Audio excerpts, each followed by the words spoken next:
भगवान ऋषभ देव के 100 पुत्र और 2 पुत्री थी। सबसे बड़े पुत्र भरत प्रथम चक्रवर्ती हुए। 98 पुत्रों ने संसार की असारता को जानते हुए प्रभु के पास दीक्षा ली। चक्रवर्ती भरत जब 6 खंड जीतने के लिए निकले, तब उनके छोटे भाई बाहुबली ने समर्पण करने से मना कर दिया। बाहुबली के पास जब दूत संदेश लेकर पहुंचा, तो राजा बाहुबली ने कहा, दूत जा अपने सम्राट से कह दे, बाहुबली अपने उन भाइयों की तरह नहीं है जिन्होंने दीक्षित होकर अपने राज्य को समर्पित कर दिया। पूज्य पिताजी ने सब भाइयों को स्वतंत्र राज दिया था। मैं राजा भरत की अधीनता स्वीकार नहीं करूँगा।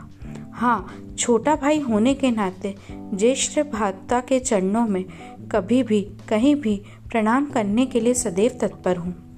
आखिर सम्राट भरत ने बाहुबली के राज तक्षशिला पर चढ़ाई कर दी।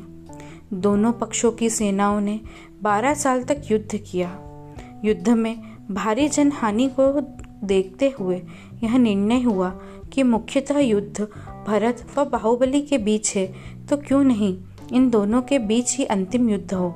जो जीते वही विजेता हो। युद्ध की योजना बनाई गई, वह इस प्रकार थी: दृष्टि युद्ध, वाक युद्ध, मुष्टि युद्ध, दंड युद्ध। इन सभी युद्धों में बाहुबली के हाथों भरत को जबरदस्त पराजय मिली।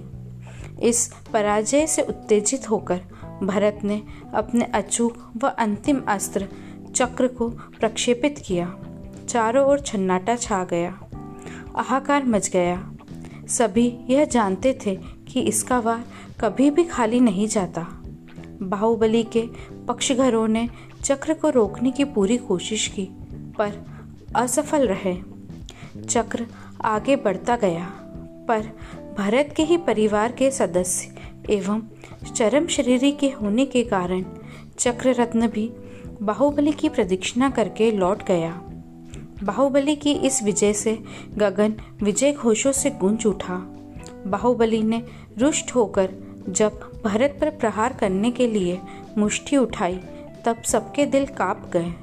सबने एक स्वर में प्रार्थना की, क्षमा कीजिए, सामर्थ्यवान होकर जो क्षमा करता है वह बड़ा होता है, आप भूल को भूल जाएं। बाहुबली के उठे हुए हाथ खाली कैसे जा सकते थे।